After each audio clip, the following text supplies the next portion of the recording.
Welcome to SWP Ireland TV. This week we get an update from Turkey and Richard Boyd-Barrett TD has a message for the movement.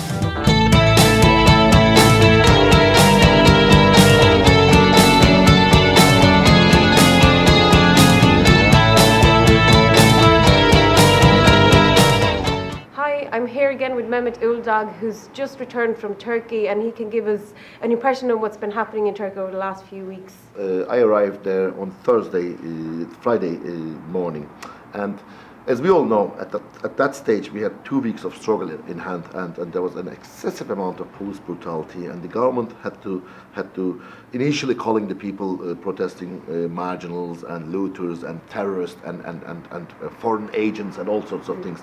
Had to meet people, delegations, some relevant, some irrelevant, some are genuine representatives, some aren't actually representing anyone. And the government was in a sort of taking a step forward, taking 2 steps backwards.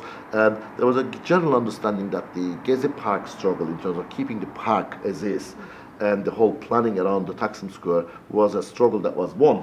Firstly, because there was a court case now that stopped all the planning and development activities. Secondly, the government sort of started dancing around the issue and they played good cop and bad cop in a sense. And they even proposed a referendum, possibly a referendum. Now that can be seen as sort of something they want to take back what they have lost on the streets through the ballot box because they have a strong vote potential, etc. But that in itself, that the government having to discuss with the terrorists what to do about this problem was sort of an energizing moment for the people in Gezi Park, and people were genuinely sort of interested in taking the struggle forward and actually debating further things, democratization, etc.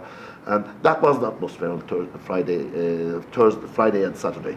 But on Saturday, there was one of the probably worst attacks, most brutal attacks of the last 2 weeks happened, where at a time when no one expected, because it was like a festive environment, there were thousands of people on the square in the Gezi Park. I, for example, counted around 100 families with children, boogies, prams, etc. There were tourists actually coming and wondering what the hell is going on here, right?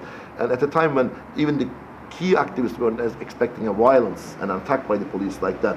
There was an announcement made by the police at 8:30 in the evening, and I was there at the time when the announcement was made, and most of us dismissed the announcement, and within 25 minutes we have seen the worst yet attacks by the police. And in an hour and a half time, the whole Gezi Park was smashed, the Taksim Square was sort of occupied by the police, and a lot of people were hurt, and people tried to defend the Gezi Park and the square until very early hours in the morning, but unsuccessfully so because the amount of police was horrific. So that sort of led into the follow-up activities of the Sunday daytime and Sunday nighttime and early Monday morning. Ongoing protests now spread all around Istanbul, into every district almost, because people were genuinely angry. And the only place on Saturday and Sunday in Istanbul there was no trouble was Gezi Park and the Taksim Square, but everywhere else in Istanbul there were just people protesting, actually confronting the police with pots and pans and everything.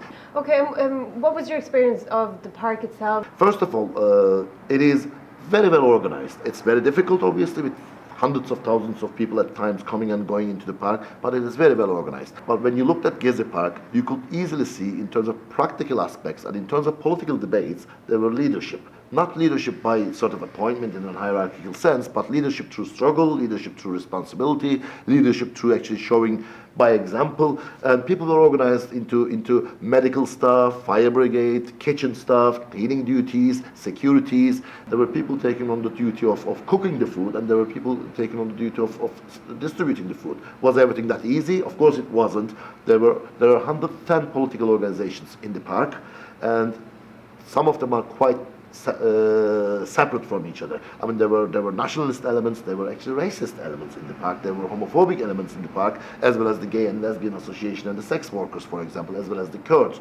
The common situation was such that even if there were tensions, and there were tensions and small attacks between certain groups, the sort of majority of the people did understand why they were here. The majority of the people, I think, wanted to talk politics.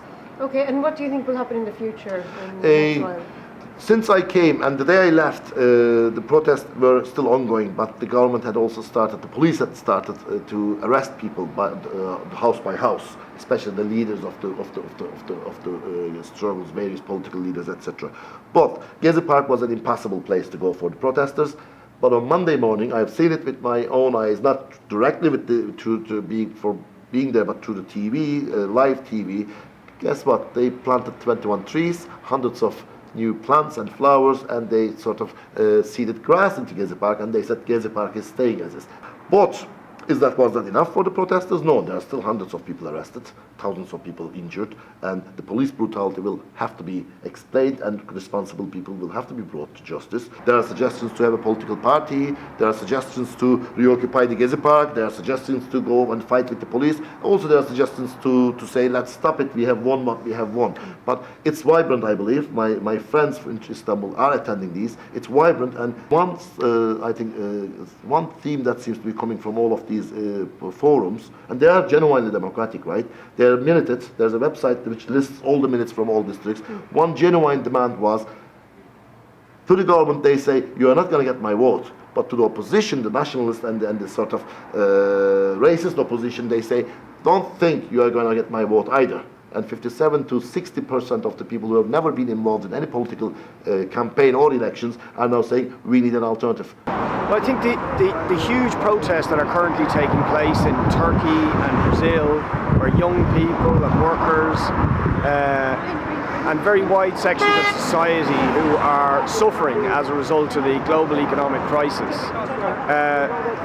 show that people power is back on the agenda right across the world. And I think that's a vital lesson for us here in Ireland as we come to the budget. We know that after 4 years now of brutal austerity, that the government, the EU and the IMF intend to continue attacking our wages, our conditions, our public services. And I think we need to take a lesson from the people in Brazil and Turkey. It's time to fight back. We saw on the recent battle against the forests that people power can win. We defeated the Troika's plan to privatise our public forestry. But we need to apply that lesson to all the other struggles we're facing, whether it's the cuts to special needs, the likely moves to privatise things like water and introduce water charges, and other attacks, very likely attacks on social welfare that are almost certainly going to come in the budget. What we need is a united people's movement that links together all the different struggles across the country, all the different communities and different sectors who are under attack. And I think if we do that, we've shown with the forest battle that it is possible for people power to win, and it's certainly urgent.